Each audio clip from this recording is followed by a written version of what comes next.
Boa noite a todos. Gostaria de cumprimentar nossos alunos da Faculdade Integrada Viana Júnior, na pessoa do nosso representante do DCE, nosso amigo Eduardo. Gostaria de cumprimentar nossos professores que estão compartilhando conosco aqui esse momento, que estão participando, na figura do nosso amigo Guilherme. Gostaria de cumprimentar nossos ex-alunos, que estão também participando, na figura da minha filha Paula, que está nos assistindo. Gostaria de cumprimentar também nossos advogados presentes aí nessa webinar, a figura também do meu filho Matheus, e gostaria de cumprimentar todos os profissionais, todos aqueles que, não obstante não serem da área jurídica, estarão hoje participando dessa webinar do Direito, do Viana Júnior, com o professor Laí, que vai trabalhar a questão da tecnologia, o direito e a tecnologia. Nesse momento que nós estamos passando desse coronavírus e que a gente está precisando tanto da tecnologia, né, de todas as formas. Nunca se deu tanta importância aos meios digitais. Então, o professor Laí, que é um egresso do Viana, é um professor especialista na área, ele vai trabalhar o direito amparando a tecnologia e a tecnologia amparando o direito. Espero que todos aproveitem esse momento e tenhamos um excelente encontro de aprendizagem e debates sobre esse tema que é muito interessante nesse momento atual e que vai levar os novos profissionais para o Direito 4.0. Com a palavra agora, vou passar para o nosso professor Laí.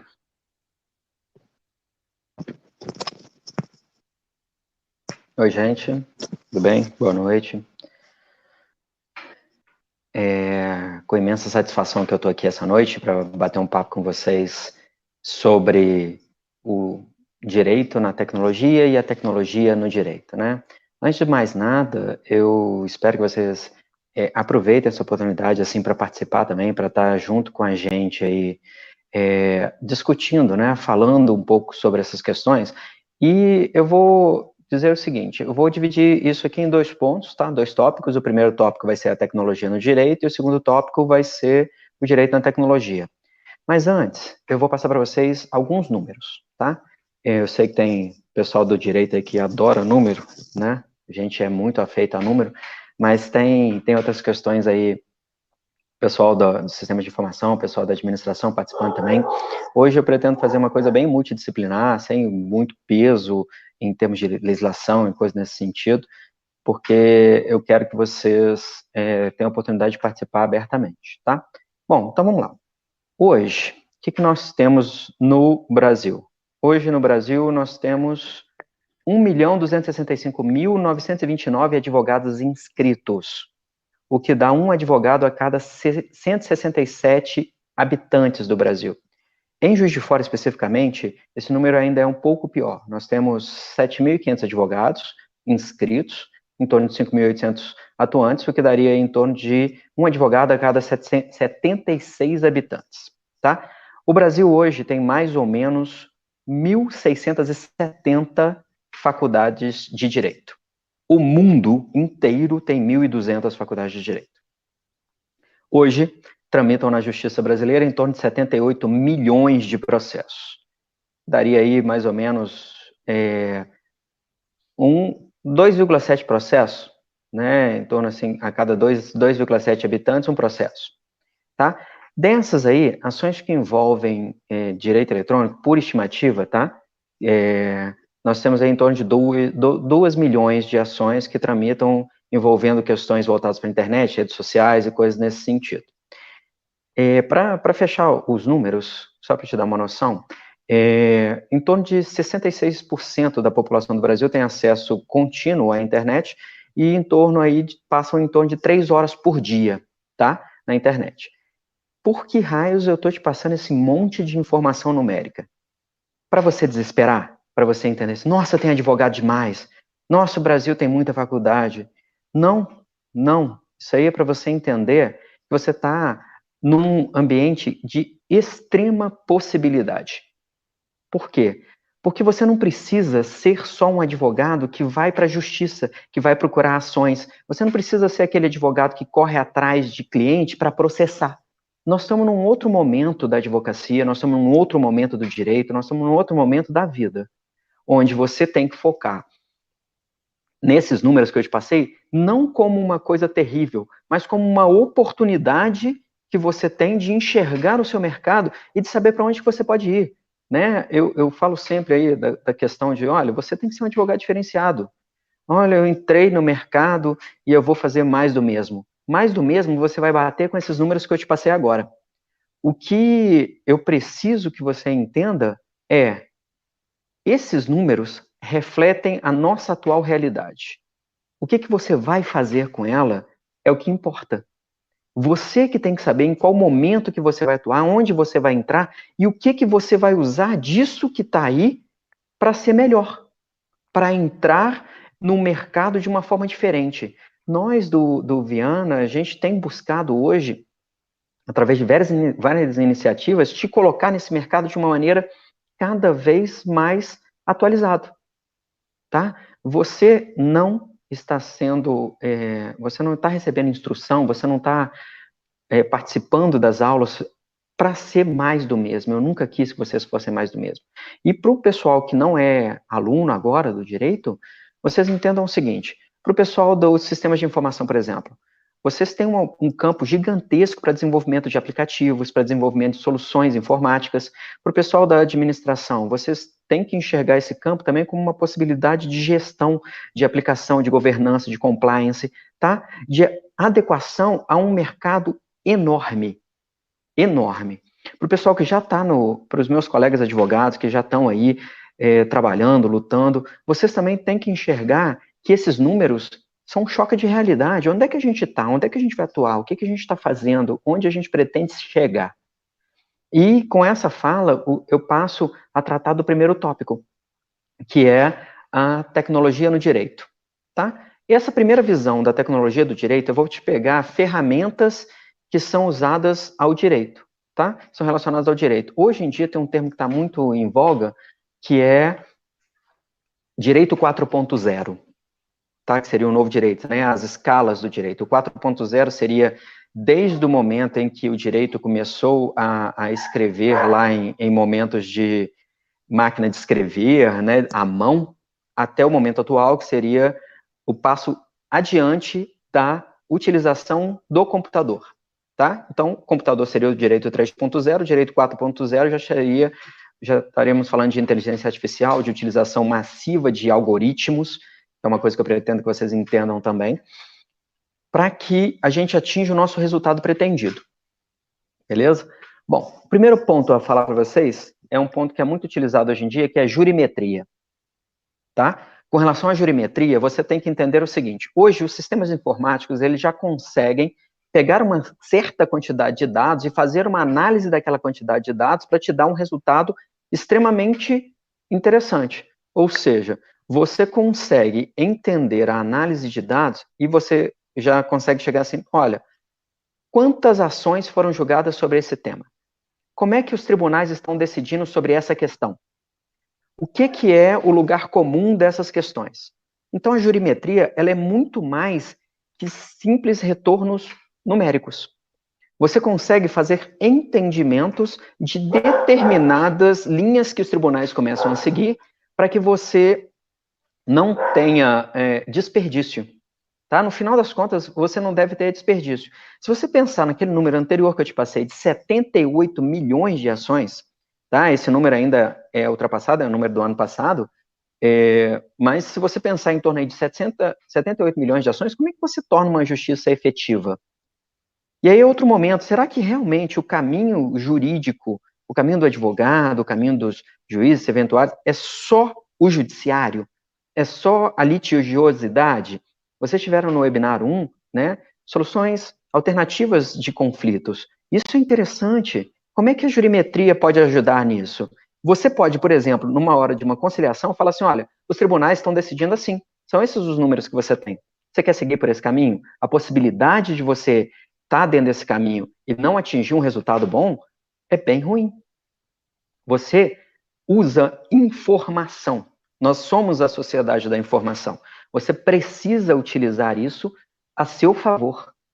Você precisa entender que se um cliente vai até você, por exemplo, de um advogado, se ele vai até você buscando uma solução de um conflito, que você sabe que o judiciário está decidindo contra aquilo, você já tem que ser capaz de orientar o seu cliente da melhor maneira para ele resolver isso, com essa informação, com esse dado. É de suma importância também que o pessoal que trabalha com sistemas de informação, o pessoal que trabalha em outras áreas, porque isso é muito multidisciplinar, entenda o que é preciso para que isso consiga, basicamente, auxiliar você no seu dia a dia, tá? Porque, pô, por que a gente tem que fazer uma coisa tão fechada, né? Por que só direito, só o advogado? Não, a gente está no mundo multidisciplinar, a gente está no mundo de acesso geral, a gente está no mundo onde as informações e as soluções, elas são muito diferenciadas hoje em dia, tá? Em termos de jurimetria, então, vocês têm que entender, e aí eu vou pegar uma parte para falar um pouquinho de algoritmo, tá? O pessoal dos sistemas de informação aí, do ADS, vai rir de mim, porque eu vou falar bem básico, bem cru mesmo, mas é o que está tendo para hoje, né? Algoritmo é um sistema de inteligência artificial que é capaz de analisar uma grande quantidade de dados e chegar a uma solução específica, tá?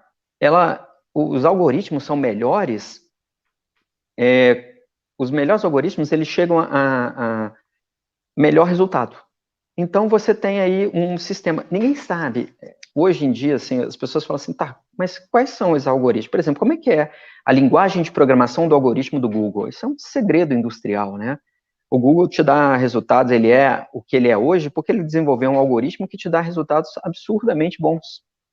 Você usa porque você tem resultados específicos. Hoje, o Ask to Google, o Pergunte ao Google, ou Faz um Google, é quase uma expressão de encontre o resultado.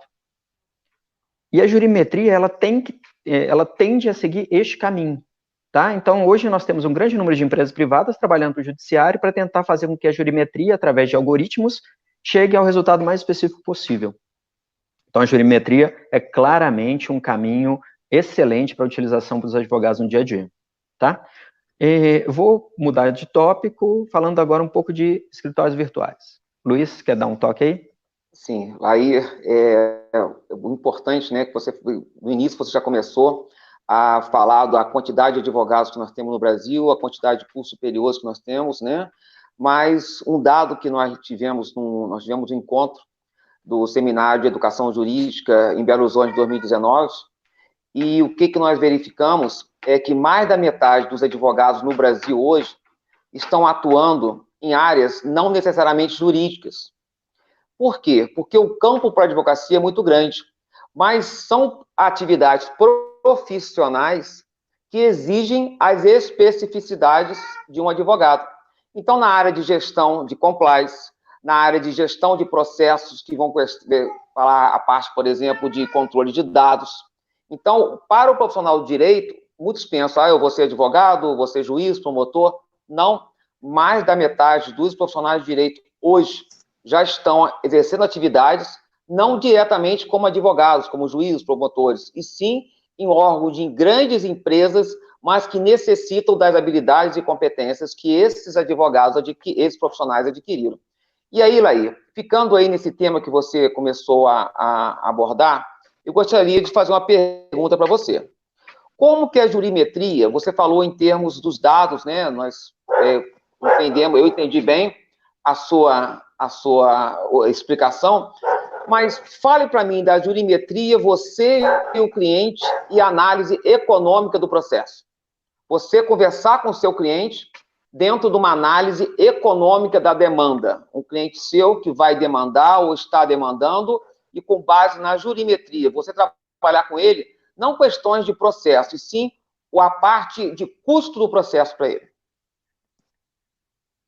Essa é uma pergunta muito interessante, Luiz, porque você consegue passar para o seu cliente, por exemplo, se você já sabe como é que os tribunais estão decidindo, você também consegue saber quanto que está sendo dado de indenização, por exemplo. Né? Então, vamos jogar assim um caso mais prático. Né? Vai uma pessoa até o seu escritório buscando entrar com informações, buscando entrar com ação para retratação de difamação através da internet, tá? E aí você consegue dar para ela o seguinte, olha, essa sua ação vai custar tanto, você tem os seus valores, você tem o valor judiciário, você consegue chegar a isso, e a possibilidade de ganho é de tantos por cento, e o valor que você vai ganhar pode chegar até 7 mil reais, por exemplo, tá? Vale a pena? Você quer? Vai demorar tanto tempo para isso? É isso que você quer? Você consegue ser sincero com o seu cliente a ponto de dizer para ele qual que seria a melhor demanda, de que forma que ela seria feita e, obviamente, em relação ao custo, quanto é que isso vai custar, né? Como é que você consegue efetivamente saber? Através da jurimetria. Então, esse trabalho, ele era feito antes da jurimetria por alguns escritórios que eu conheço, alguns advogados, meio que manualmente, né? Ó, eu consigo te dar uma estimativa aí de tempo e de valor, porque você precisa possibilitar ao seu cliente a escolha. Ele precisa entender onde ele está entrando, quanto isso vai custar para ele e quantificar, né? Nós, do direito empresarial, tanto eu quanto você, Luiz, a gente consegue entender claramente, em termos empresariais, né, que o empresário ele trabalha com custo.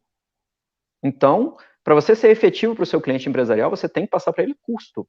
Olha, vale a pena fazer um acordo, não vale a pena fazer um acordo, se você seguir nessa linha vai custar tanto, o custo disso é tanto. Operacionalizar isso, tanto para a pessoa física quanto para a pessoa jurídica. Ok? Eu estou vendo uma pergunta aí da Ana Júlia. Como temos acesso à jurimetria?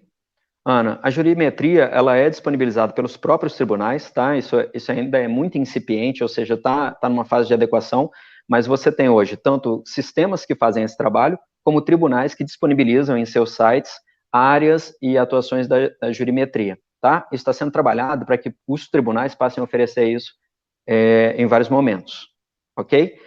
Só complementando, então, a informação que o Luiz passou da advocacia, dos advogados, das pessoas que formam direito não irem para áreas específicas, né? Isso é muito legal, né? O curso do direito, ele é muito amplo, ele é muito legal, é um curso que permite muita coisa, gente que atua em diversas áreas, eu conheço pessoas com formação em direito que atuam em diversas áreas, e não porque eles saíram da formação, mas porque a formação deles permite atuar em diversas áreas, tá? Eu vou passar para falar de escritórios virtuais, ok? Hoje, e aí vamos pegar a relação da pandemia, a relação de home office, e vamos falar de escritórios virtuais. Você consegue hoje, há algum tempo, por exemplo, já são disponibilizadas ferramentas, e aí vocês vão me desculpar, não vou falar especificamente de quais ferramentas, porque aí seria meio que propaganda, mas hoje você tem sistemas que são acessíveis online para você ver como é que está o processo no seu sistema, tá? Do seu escritório, ver suas peças, tudo em nuvem, ou seja, hoje o escritório ele consegue funcionar 100% online. Ele só não, eu ia falar assim, ele só não tem muito na questão do atendimento, mas se você pensar no que é hoje, o home office, se você pensar na relação que a pandemia está criando hoje, ela está deixando muito claro que escritório virtual é muito viável, tá? Aquela figura do advogado que tem que ter um escritório gigantesco, uma sala de reuniões enorme, umas coisas assim bem opulentas para chamar a atenção, aquilo vai se perdendo, porque a gente está numa sociedade da informação, a sociedade onde você tem que mostrar resultado, você tem que demonstrar conhecimento e resultado. Então, o escritório virtual, ele passa a ser uma coisa cada vez mais real. Eu acredito, e a gente tinha conversado sobre isso em alguns outros momentos em grupos que eu faço parte, que a pandemia causou uma evolução de utilização de ferramentas em 10 anos, tá? Hoje, o que a gente faz no ensino, o que a gente faz em escritórios, o que a gente faz em home office, a maioria das profissões que poderiam estar em home office estão. E essa ida delas para o home office possibilitou que você criasse escritórios virtuais, escritórios onde você e seu computador conseguem ser totalmente a advocacia, tá? Vou aproveitar uma pergunta da Letícia. Custo do escritório virtual. Letícia, estou para te dizer que hoje você tem ferramentas que são disponibilizadas gratuitamente que atendem muito no início da advocacia. Tá? Vocês que estão se formando, que vão começar agora, vocês conseguem ter isso de uma maneira de custo bem baixo. Eu ouso te dizer aí que em torno de R$ 1.000, R$ 1.500 você consegue dar um start nisso aí, tá? O que vai ficando caro? Vai ficando caro quando você tem que ter ferramentas melhores, você tem que ter por exemplo, uma área de videoconferência, né? Aí você já está falando de escritório físico com área de videoconferência. Então, a evolução, e aí com a evolução da sua advocacia, isso também vai te permitir ter acesso a esse tipo de ferramenta. Com esse tipo de evolução você chega lá, tá? E é muito legal porque tem muita ferramenta assim que vocês nem imaginam, tá? De virtualização completa do processo. O PJE está aí, né, para virtualizar o processo. Luiz, quer falar alguma coisa? É interessante, né, que ontem ou hoje foi aprovado pelo Conselho Federal de Medicina o atendimento médico virtual, né, por causa exatamente da pandemia. Então, alguns paradigmas que existiam estão sendo quebrados. É lógico, com a parte médica com todas as suas particularidades para algumas profissões. E na área jurídica, o que nós estamos percebendo? Eu, como advogado, né, eu estou, inclusive, agora no meu escritório, clientes que faziam questão de ter aquela reunião presencial, de estar com você e tal, hoje em dia, essas últimas 3 semanas, eu tenho feito reuniões, 2, 3 reuniões por dia, muito proveitosas, e unindo pessoas de partes diferentes do Brasil. Esse avanço que nós tivemos que ter de imediato, né, ele foi, de uma certa forma, vai criar um novo panorama que você vai trabalhar daqui a pouquinho, que é esse novo advogado. É um advogado que tem que ter muito conhecimento técnico como jurista, mas também muito conhecimento de informática. E aí, se você me permitir responder o Rafael, né, qual é a diferença do custo para o escritório físico? O escritório físico é uma sala, um aluguel, um condomínio, uma secretária, se for o caso, mesas, toda uma estrutura física que você vai montar.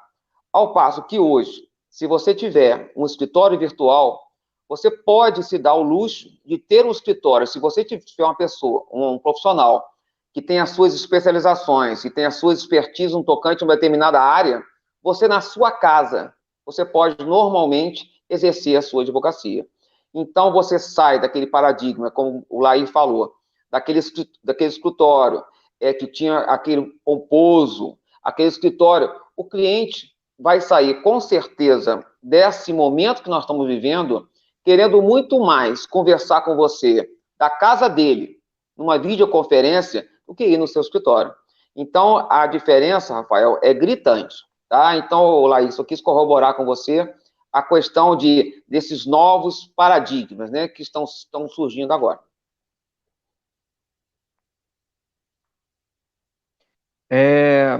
Eu vou aproveitar que voltou para mim, então vou pegar a fala do Júlio César, né? A segurança dessas ferramentas também é um fator de peso de custo. A gente viu a questão do Zoom sendo utilizado no que diz respeito à privacidade. Sim, eu vou falar, Júlio, do Zoom um pouco mais à frente, que eu vou pegar um gancho para falar de outra questão, mas sim, quanto mais...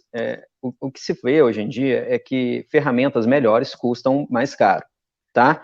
Mas como tem muita ferramenta sendo ofertada hoje no mercado, o custo delas está ficando custo de mercado, né? E, por exemplo, durante o período de pandemia, você tem, por exemplo, o Webex da Cisco, tá? Eu falei que eu não ia falar marca, mas é porque essa me chamou a atenção, porque ela vai contrapor o Zoom, que é uma ferramenta super forte, e durante o período da pandemia, ela está sendo disponibilizada gratuitamente. Porque, por exemplo, essas ferramentas que a gente usa agora para fazer lives, para fazer reuniões, como o Luiz falou, elas normalmente são ferramentas limitadas. Você pode usar ela gratuitamente até 6 pessoas, até 10, até... Mas a maioria das empresas agora, durante o período da pandemia, liberou um acesso amplo. Obviamente, isso depois vai ser cobrado. Mas aí é uma adequação, né? Quanto você efetivamente precisa?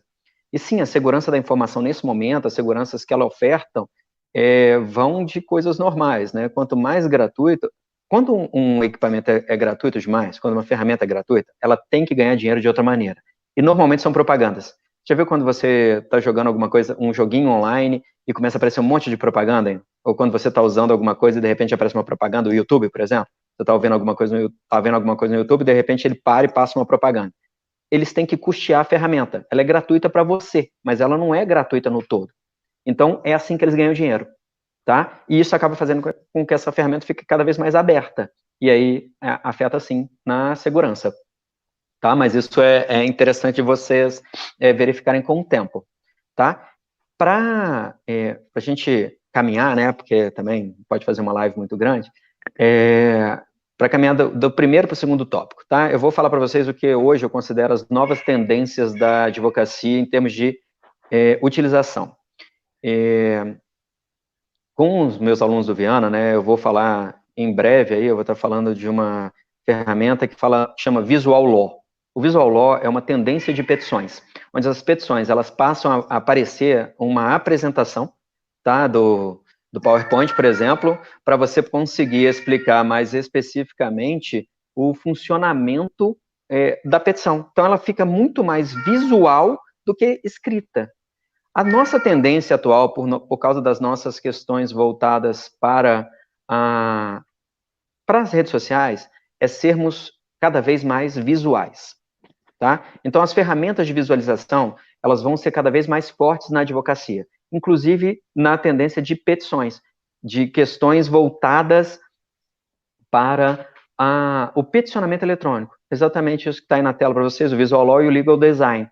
Uma forma de você explicar mais facilmente uma coisa na petição. Então, a petição deixa de ser aquele texto formalzinho, escrito daquela maneira, e passa a ter fotos, passa a ter imagens, passa a ter diagramas, para tentar fazer com que a explicação fique mais fácil e menor, né? Hoje, a tendência, uma tendência que já tem bastante tempo, né, é que o advogado deixe de ser prolixo. Vá direto ao ponto, né? Essa geração nossa, gente, não a nossa, né? A geração dos nossos alunos, as gerações aí que eu vou pegar mais ou menos que estão hoje com 20 e poucos anos, entre 17 e 27 anos, é uma geração muito online. É uma geração que aprendeu a saber ler tudo, sobre tudo, um pouco.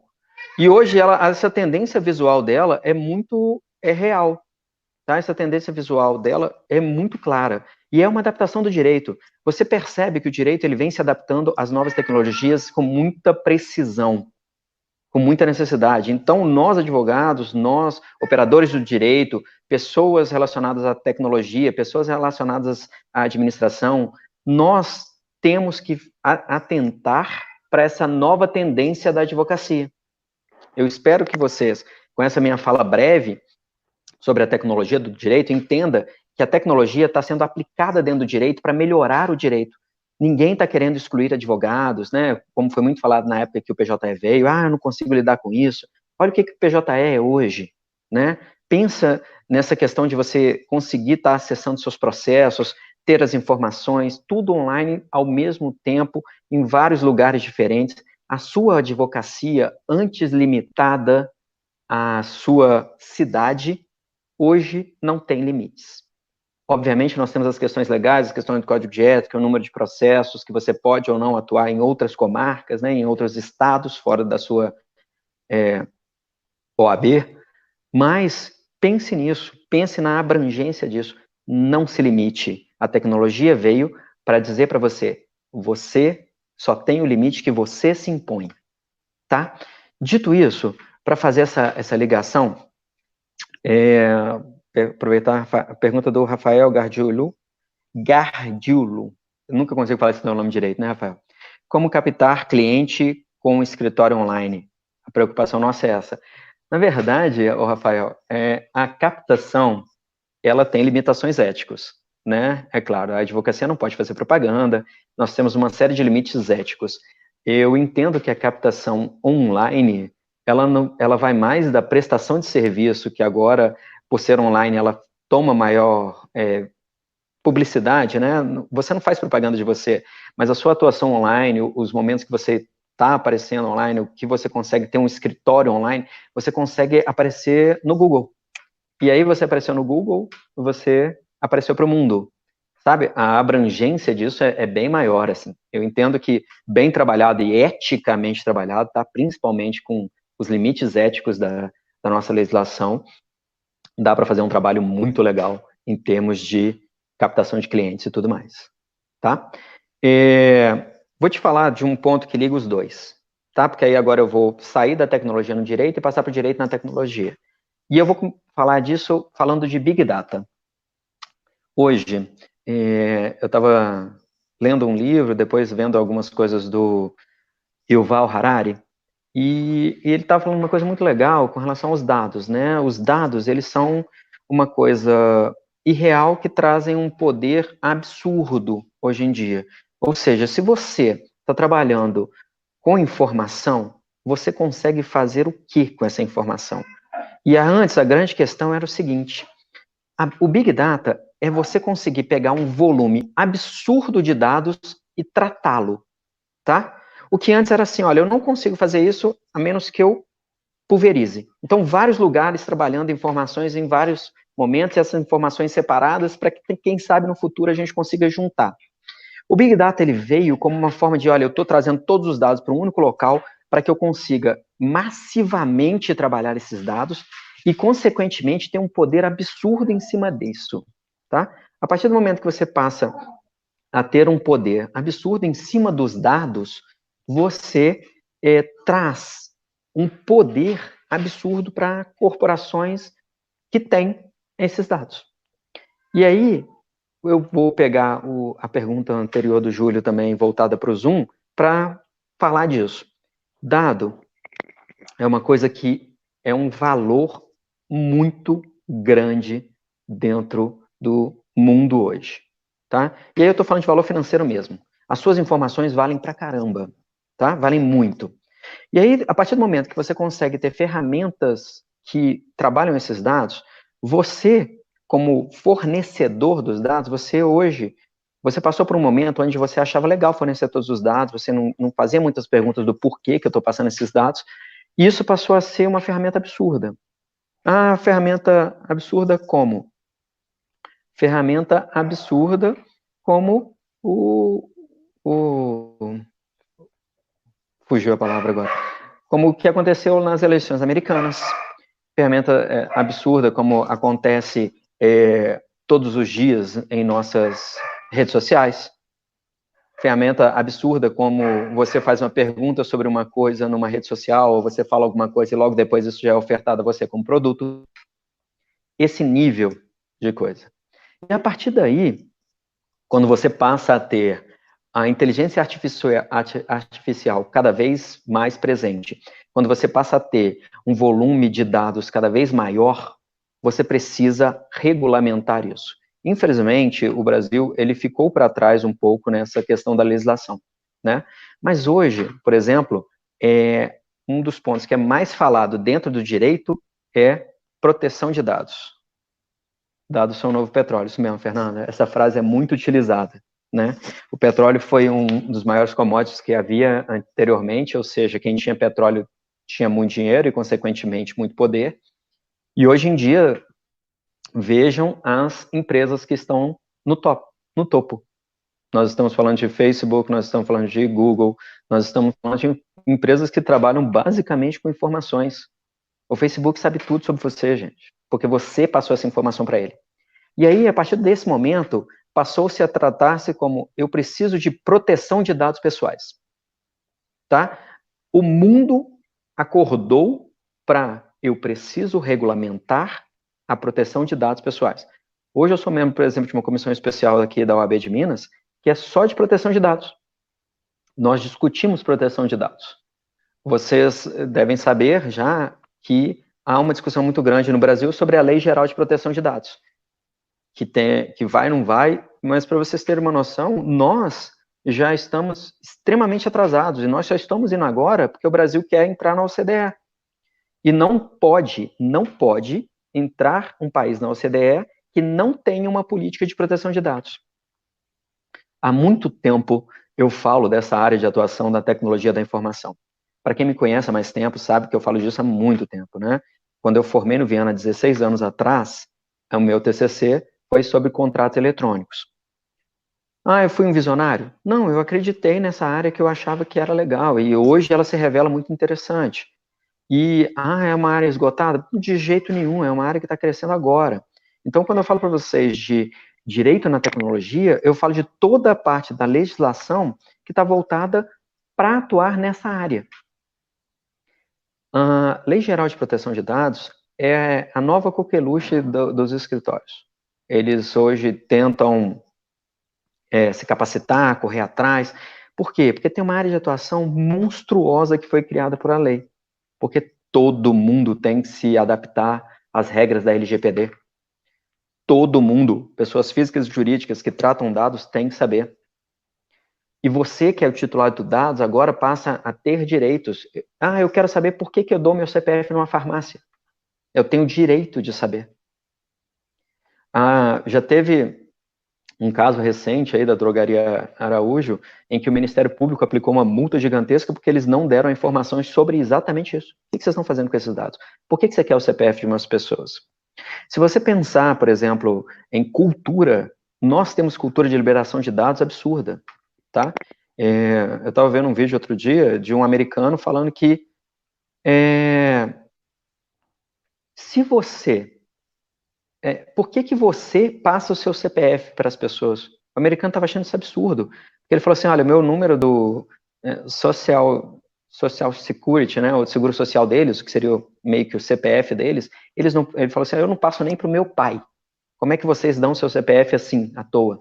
Então, nossa questão ela é muito cultural. E o trabalho do advogado e de todas as pessoas, e tem um campo muito grande para o pessoal de compliance, tem muito grande para o pessoal de administração, de sistemas, para essa área só da LGPD. Então, a LGPD está criando um nicho monstruoso em cima de atuação. É uma dica fantástica que eu deixo para vocês. Leiam a Lei Geral de Proteção de Dados, entendam o que ela pretende, tente se adaptar a isso. Tá? Outra coisa que eu posso falar para vocês de direito aplicado é o que vocês têm feito hoje enormemente. Compras online. O Código de Defesa do Consumidor foi adaptado em utilizar para compras online. Saiu um decreto na época da Dilma para que houvesse uma regulamentação do comércio eletrônico, depois virou uma lei. Então, hoje, você sabe quais são os seus reais direitos com relação a um e-commerce, por exemplo? Ou você simplesmente compra? Será que é preciso que você adapte-se à legislação? Será que é preciso... Ô, Leandro, confere esse número que está passando aí da Lei Geral de Proteção de Dados, da LGPD, que você colocou aí o número da lei. Dá uma conferida para mim. Será que você efetivamente precisa conhecer só o Código de Defesa do Consumidor e está tudo bem? Porque não é assim. Como é que são as relações eletrônicas? Quais são as políticas de privacidade que os e-commerces têm? E as relações empresariais que ocorrem por e-commerce? E agora que a gente está em home office, quais são as... Obrigado. É isso aí, Leandro. Quais são as regras que a gente tem que ter de home office? O teletrabalho. O teletrabalho já está na CLT, mas essa nova relação que a gente está tendo agora. E os dados que a pessoa está trabalhando em home office está levando? Né? As pessoas hoje levam home office para casa, né? Home office. E os dados da empresa que elas levam para casa? E o computador da empresa que está usando? É o computador da empresa mesmo? Quais são as seguranças que tem? Como é que você está trabalhando? Porque o ambiente eletrônico, empresarial, ele é protegido. A empresa, ela se preocupa com isso e acaba tendo ferramentas. Mas quando você vai para casa, quando o computador que você usa em casa é o computador da família, que todo mundo usa, que nível de segurança você está dando para os dados empresariais? Né? É importante você saber que essa proteção ela tem que ser extrema. Então, como é que vão ser essas novas relações? Que nível de segurança contratual eu tenho que dar? Como é que eu, advogado, posso atender a minha empresa? Eu posso atender as empresas porque, além de advogado, eu tenho um conhecimento eletrônico, que vocês já têm. Eu posso entender que termos jurídicos têm que ser adaptados aos termos eletrônicos. Qual é a segurança? Qual é o nível de firewall? Que tipo de provedor você utiliza? Qual o link da internet você está usando? Esse provedor ele te promete uma certa segurança? Você está usando o Zoom? Porque se você está usando o Zoom, houve um vazamento do Zoom. Mas o mais interessante é o seguinte, o Zoom vazou um monte de dados, tá? Ele teve um problema de segurança. Eu já tive notícias, por exemplo, de que a empresa está correndo muito atrás e hoje o Zoom está se tornando uma das ferramentas mais seguras que tem. E as pessoas, elas acham assim, não tem problema não, eu estou em casa, não tem nada demais. Mas a quebra de segurança faz com que essas ferramentas percam uma qualidade absurda, tá? E aí você perde, basicamente, quem são as pessoas, né? Eu preciso entender que eu tenho que ter esse acesso. Home office, hoje, é uma coisa, duas coisas que você está em período de pandemia, que fica muito claro para você. Home office e e-commerce. Se você entende esses dois mercados como mercados reais, todo mundo que atua na área de tecnologia consegue efetivamente entendê-lo. E o pessoal do direito consegue, deve entender que há todo um nicho de atuação em cima dessas áreas, tá? Para você ser especificamente, para você especificamente atuar nessas áreas. Deixa eu pegar a pergunta da Letícia aqui. Com a regulação do Big Data, pode ocorrer a transformação para Small Data? Bem interessante a sua pergunta, Letícia. Não, tá? A regulação do Big Data, ele vai fazer só que o Big Data ele tenha limites de atuação, que hoje não tem, tá? E eu, particularmente, aí é minha visão, entendo que mesmo a legislação, ela não atinge o que é o Big Data hoje. Então, assim, está se correndo atrás à medida que vai conhecendo o que é o Big Data, o que são esses algoritmos, mas ainda não se chegou lá, tá? A tecnologia está muito mais à frente, inclusive do entendimento do legislador. Então, assim, a gente tem muito para caminhar ainda, para depois você conseguir regulamentar o Big Data. E regulamentando ele, o Small Data volta? Não, o Small Data ele vão ser pequenas atuações que vão formar o todo. Mas eu acho que a gente ainda tem muito o que caminhar até chegar nessa finalização aí, tá? Mas muito, muito legal a sua pergunta. Ô, gente, participa mais, põe mais pergunta aí, eu estou aqui para responder. Essa interação com vocês é o que vai fazer com que isso fique cada vez mais interessante, tá? Não deixem de colocar suas perguntas aí. Eu particularmente, não estou vendo o chat, então eu não vejo as perguntas. Eu vejo algumas perguntas que aparecem aqui na tela para mim. O Leandro disponibiliza para mim. Mais uma vez, não posso deixar de falar. Obrigado ao Luiz pela participação, obrigado ao Leandro por todo esse apoio, tá? Não estou finalizando, não. Só estou agradecendo aos dois, porque sem eles isso não aconteceria. Bom, continuando, então, falando desses dois pontos aí que você tem como principais, José Luiz, grande mestre, como essas ferramentas tecnológicas aplicadas ao direito estão avançando em outros países europeus e Estados Unidos, por exemplo. Zé, assustadoramente, tá? Hoje, por exemplo, a gente já tem nos Estados Unidos juízes virtuais. A ação é dada a entrada à ação, o computador analisa os pontos principais da ação e de uma base de dados ele consegue dar uma sentença. Tá? Então, hoje a gente, por exemplo, hoje nos Estados Unidos, você já tem a possibilidade total de ausência de interação humana. Chega num determinado momento, lá o cliente pode chegar, por exemplo, num escritório virtual, lá o advogado é virtual mesmo, o advogado já é um robô, tá? E conta-se o caso, esse caso é transformado em informações principais, essa informação é transformada em petição, essa petição vai para o judiciário eletrônico. Ao chegar no judiciário eletrônico, por jurimetria, eles conseguem encaixar aquela petição em um determinado tipo de decisão. Lá acaba ficando um pouco mais fácil, porque lá é common law, né? Mas, e aí, sentença. Na Europa, a gente tem países de destaque, tá? Países que estão mais à frente, aí a gente tem como destaque a Alemanha, que tem uma parte eletrônica bem evoluída, França está com um bom caminho de adaptação para essa ferramenta eletrônica. As questões eletrônicas, elas inferem muito diretamente, elas têm relação muito direta com a cultura do povo, né? Então, infelizmente, a gente ainda tem uma cultura incipiente, a gente ainda está engatinhando, e eles culturalmente já têm uma utilização da ferramenta internet, da ferramenta online, como ferramenta. Hoje a gente ainda tem muito ela como diversão, então isso pega um pouco. Vou aproveitar a pergunta do Aurélio. A Alexa foi testemunha em um processo nos Estados Unidos. muito importante essa questão dos dados. Para quem não sabe o que é a Alexa é a ferramenta virtual do Google, né? Que é uma caixinha que te dá as informações, te dá bom dia, toca a música que você mais gosta, na Internet of Things, né, IoT, ela consegue interagir com seus equipamentos eletrônicos, colocar a sua geladeira na temperatura certa, preparar o ar-condicionado para quando você vai chegar. Então, ela é uma servente eletrônica, tá? E ela grava, né, tudo. Então, ela serviu como testemunha, na verdade, ela foi capaz de dar os dados que ela possuía com relação a horários, locais, tudo que estava acontecendo dentro de casa, né? É bem surreal isso, assim.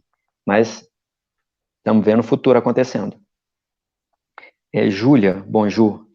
Mas esses robôs não seriam muito jurispositivistas? Sim, tá? Mas essa é a grande questão da inteligência artificial, Júlia.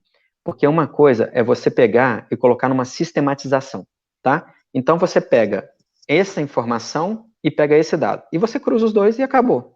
A inteligência artificial está num patamar hoje que o computador, ele consegue, através de algoritmos extremamente elaborados, que infelizmente aí a gente realmente não tem total acesso a isso, a chegar a conclusões que seriam pseudo-humanas. Então ele consegue avaliar, por exemplo, se é justo ou não. E não é uma simples repetição, mas uma aplicação de teorias que foram colocadas no computador, porque ele é capaz de aprender, tá? E esse é o momento surreal da inteligência artificial, o aprendizado, a emulação do aprendizado humano. E é para onde a gente está caminhando, e é outra área de atuação do direito também, porque a gente precisa pôr limites nisso aí, porque senão isso vai longe demais, tá? Ulisses. Laí, e o exercício do contraditório? A responsabilidade política do julgador. Pois é, Ulisses, hoje, em países que já usam o juízo virtual, são para questões simples, tá? Para questões que eles consideram rotineiras, e como eu disse, lá nos Estados Unidos, por exemplo, o common law, ele fixa entendimento, né? Então, para eles é um pouco mais fácil. Mas sim, a gente entende que a desumanização vai trazer, num certo ponto, a não análise da questão humana, né? Do porquê que isso foi feito, da análise real de cada caso. E isso realmente passa a ser preocupante. Eles têm feito de uma maneira a tentar otimizar resultados sem desumanizar muito. A questão que você colocou, ela é realmente muito interessante porque ela traz essa dicotomia, né? Entre a eficiência e a justiça verdadeira. Bruno, até onde a LGPD atinge a proteção no caso de geração de provas judiciais? Bruno, excelente pergunta. Existe uma discussão muito grande sobre a aplicação da LGPD, né? Ela ia entrar em vigor agora em agosto, está em discussão na Câmara, parece que ela vai passar para início de janeiro, mas em pontos principais da LGPD, as provas, elas não são consideradas como dados em si. Então, a menos que venha dado da pessoa, você não tem que tratar de LGPD, tá? Então, a LGPD está sendo bem restritiva. Por exemplo, em relação a processo, preocupa-se mais com os dados das pessoas que estão no processo do que efetivamente com relação a provas que não sejam relacionadas a esses dados, tá? Então, o foco principal da LGPD é a proteção nesse sentido. Mas a gente vê o judiciário, ele está muito para trás, tá? O judiciário ainda não está se adaptando à nova lei, ele está caminhando muito vagarosamente para tentar atingir o resultado de proteção, o que acaba por ser bem ruim, né? Mas, por exemplo, vamos tratar de uma coisa mais específica. Se você falar de provas com relação a dados, né? Essas provas, elas vão trazer dados de pessoas, por exemplo, uma quebra de um sigilo bancário, que envolva terceiro, alguma coisa nesse sentido, a LGPD aí se aplica. Aí é o judiciário que tem que promover a proteção desses dados, tá? Através de ferramentas que não possibilitem que esses dados vazem, ou quanto tempo que eles vão ficar. Aí a LGPD traz uma série de coisas que para a gente já seria quase uma outra live só para falar da LGPD, mas eu espero ter conseguido te dar uma orientação mais ou menos. Ariela, a possibilidade da inteligência artificial ser considerada como uma terceira pessoa no direito? Existe uma discussão muito legal sobre personalização da inteligência artificial, tá? Hoje ainda não. Mas a tendência, e aí a gente estaria citando o Asimov, né? Para quem não leu Asimov, eu recomendo que leia. O livro dele baseou o filme Eu, Robô, né? Que tem o Will Smith. E é uma tendência a você discutir isso, a geração de direitos, né? Por exemplo, teve uma discussão recente agora de um carro autônomo, né, carro sem motorista, que atropelou uma pessoa. Quem é o responsável pelos danos causados a essa pessoa? Né? Como é que fica isso? O carro autônomo, ele é totalmente autônomo? E aí a decisão americana, ela foi na tendência de inocentar a empresa por causa do comportamento da vítima, tá? Mas você vê que já é uma tendência de discussão, isso é muito legal, tá? Por enquanto ainda não, mas a gente entende que sim, que num futuro não muito distante vai ter que haver uma regulamentação disso aí. Marcos, na questão da Alexa, qual a limitação de acesso às informações? Não extrapolaria o princípio da privacidade? Excelente pergunta, Marcos. O princípio da privacidade hoje, ele, por exemplo, vamos pensar em pandemia. Me fala da privacidade em pandemia, quando você tem os seus dados de celular disponibilizados à autoridade pública para saber onde você está indo, com quem você está falando, né? A questão da invasão da Alexa, a Alexa em si, não, porque aí você acaba por autorizar que ela capte certos dados. Mas aí a utilização da privacidade, sim, existe uma discussão da utilização de equipamentos eletrônicos que captam dados livremente, tá? E a tendência de legislação é impedir que isso aconteça livremente. Ou seja, para que você tenha acesso a esse tipo de dado, tem que haver uma demonstração real e legal da necessidade da utilização disso aí, tá? Letícia, existe alguma tendência de transformar a proteção de dados em um direito fundamental? Sim, sim. Essa tendência, ela é vista no mundo inteiro, tá? Existe, inclusive, um projeto de um deputado, aí eu não posso falar mais especificamente, mas existe um projeto aqui no Brasil de, inclusive, passar isso para o artigo 5º da nossa Constituição. Sim, tá? É uma tendência mundial. Boa pergunta. Bom, a gente também já está encaminhando para o final aí do tempo que eu tinha combinado com o Luiz e com o Leandro, né? A gente já está com 52 minutos, vou deixar o nosso limite aí em 1 hora, a gente já passou um pouquinho, mas eu acho que a interação de vocês está fazendo a coisa ficar legal, eu agradeço muito. E para ir partindo para o final, eu vou falar só de crimes virtuais e relações empresárias, coisa rápida, e falar da surpresa final, né? Ana Júlia, até que ponto a tecnologia pode nos ajudar e quando ela pode nos prejudicar no âmbito jurídico? Tenho medo dela tomar nosso lugar. É uma coisa interessante, né? Eu tenho lido algumas coisas a esse respeito, porque as pessoas acham que por eu ser um advogado especializado em tecnologia, eu adoro a tecnologia como um todo, né? Não, eu acho a tecnologia importante ferramenta. Vamos colocar assim, numa analogia bem básica, igual o dinheiro, né? O dinheiro é bom enquanto ele serve você. Quando você passa a servir o dinheiro, deixa de ser bom. A tecnologia é a mesma coisa. Acerca de tomar nosso lugar só depende de nós, né? É muito interessante porque as pessoas fazem uma análise muito inumana da máquina. Mas se você pensar, a máquina só faz o que o humano manda. Né? Até esse momento, a máquina só está fazendo o que o humano manda. Mesmo em termos de inteligência artificial, a programação prévia, a programação inicial é nossa. Então, depende muito mais de nós e de como vamos lidar com isso. E eu acho que esse tempo de pandemia vai trazer para a gente uma reflexão muito interessante nisso. Eu espero que traga, né? E para a gente entender que a humanidade ela tem que permanecer acima de várias outras coisas e a utilização da tecnologia indiscriminadamente pode gerar, sim, prejuízos, mas vai depender mais de nós do que qualquer outra coisa, né? Última área de atuação a comentar sobre direito na tecnologia são os crimes virtuais, né? Que também aumentou muito, infelizmente, com relação à pandemia. Eu gravei uma entrevista outro dia para um jornal local, dizendo que eu vou colocar assim, falando de coisas para ensinar as pessoas a não cair em golpes virtuais, porque aumentou assustadoramente. E por que aumentou tanto? Porque pessoas que não utilizavam tanto a internet passaram a utilizar, porque elas estão em casa, e elas precisam comprar, e elas não sabem bem como comprar. Então, as pessoas que já estão há mais tempo, elas, vamos dizer assim, elas têm mais cuidado. As pessoas que estão entrando agora estão caindo em phishing, né, que é aquele clique aqui e veja isso, super promoção, clique aqui para fazer isso e tal. Cresceu demais, tá? E é uma área de atuação nossa, pré e pós, né? Porque, assim, você pode fazer hoje cartilhas, mecanismos de proteção em sites, mostrar que o site é seguro através de vários mecanismos, e depois chega... Desculpa, é porque eu fui concentrar na pergunta, no comentário, na verdade, da Tamires. Indica livros ou autores para nos aprofundar. Posso indicar vários livros e autores para vocês.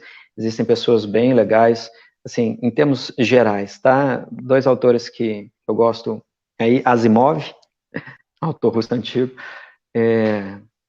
o próprio Yuval Harari, os livros dele são muito legais, como coisa de vida, tá? Tô achando legal isso aqui. Eu achei que eu nunca fosse fazer um negócio desse. Ô, gente, ó, deixa o like pra mim aí, hein? Você tá gostando? Deixa o like. Tô me sentindo youtuber agora. Bom, em termos de coisas escritas, eu vou te recomendar o pessoal do Opsi Bloom, tá? Eles têm material muito, muito bom dentro da área. Em termos de livros, assim de cabeça, eu prefiro que vocês entrem em contato comigo. Eu vou pedir pro Leandro pôr aí no site para mim, meu e-mail de contato, minhas redes sociais, porque aí fica mais fácil eu passar para vocês, tá, Tamires? Mas vai ser um prazer recomendar para vocês livros e autores muito bons que vocês podem ler sobre essa área. Negrão, em termos de crimes virtuais, é muito bom. Tem um autor, Túlio Viana, um autor até mineiro, muito legal também. Tem muita gente, é só vocês entrarem em contato comigo que eu disponibilizo à vontade, inclusive material que eu tiver, eu também disponibilizo para vocês, tá? Na Marina, o Compass, software americano, começou a programar acusações de maneira equivocada, equivocada a reincidência criminal de pessoas negras.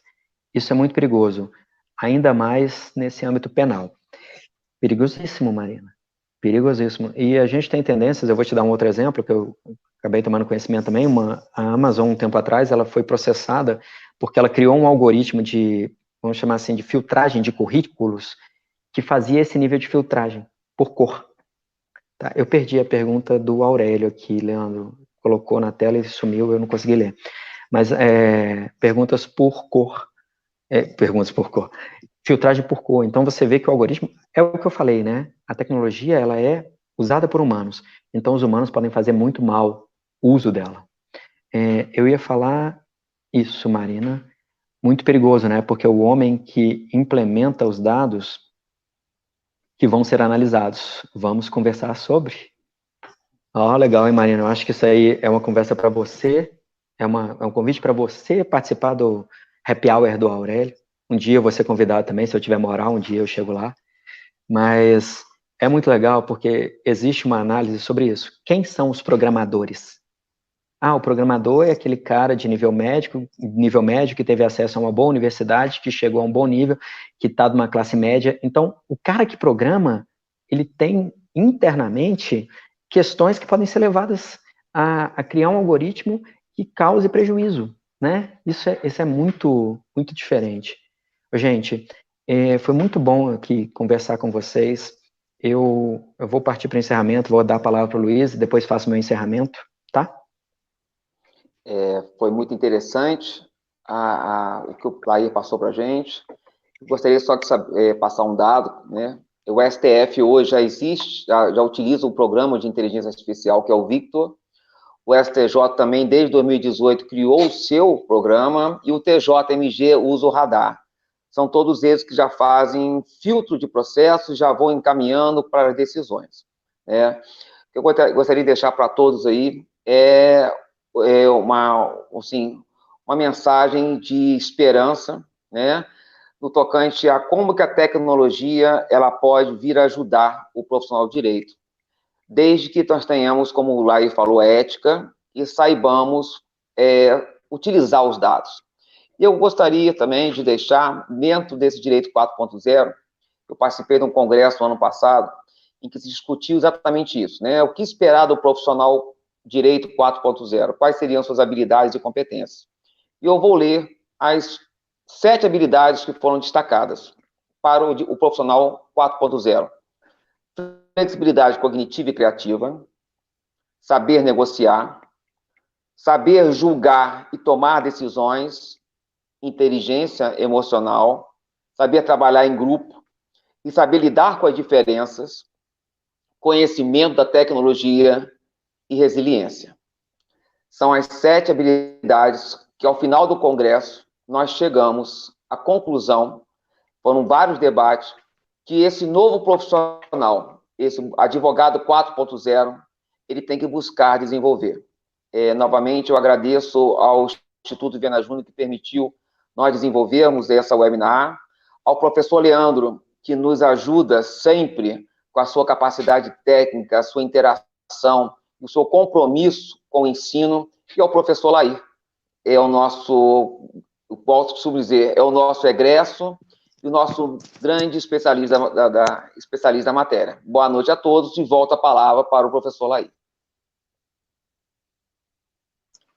Obrigado pelas palavras, Luiz. Bom, mais para fazer o encerramento, olha, muito legal, eu tenho certeza que essa é uma primeira de várias oportunidades, e agradecer ao Viana Júnior por estar possibilitando essa possibilidade de fazer esse webinar, agradecer... Não, Zé, o gato daqui de casa é da minha enteada e ele é bem real. Ele se fez presente em alguns momentos, como vocês devem ter ouvido aqui, né? Agradecer, então, a possibilidade do webinar, ao Leandro, ao Luiz, e dizer que esse foi um primeiro passo de um movimento que o Viana está fazendo, que é o Espaço Inovação, que é uma área que ia ser inaugurada agora, infelizmente a pandemia impediu que isso acontecesse, mas é uma área que a gente vai estar desenvolvendo muita coisa legal dentro do Viana. Tá? Então, a gente está começando, entre aspas, o Espaço Inovação Online. Daqui a pouco vocês vão ter mais notícias disso, que é basicamente um espaço para desenvolvimento de novas ferramentas, de novas interações, ele é multidisciplinar, tem muita coisa legal vindo por aí. E a surpresa que o Leandro falou no vídeo dele, né, é porque a gente vai ofertar um curso de Direito 4.0, tá, de Direito da Tecnologia, da Informação, e esse curso, ele já estava estruturado, ele ia ser ofertado a um certo custo, e o Viana decidiu que esse curso vai ser ofertado gratuitamente aos alunos e ex-alunos do Viana Júnior, tá? Então, eu queria encerrar esse webinar, deixando que o pessoal do Viana Sempre e o pessoal que é aluno do Viana, em breve a gente vai estar lançando o curso de Direito 4.0 gratuito para vocês. Esse curso vai ser dado por mim, e a gente vai estar junto aí, tá? Gente, muito obrigado por tudo, mesmo. Boa noite, Luiz. Boa noite, Leandro. Boa noite. Espero ter chegado ao objetivo final aí. Boa noite.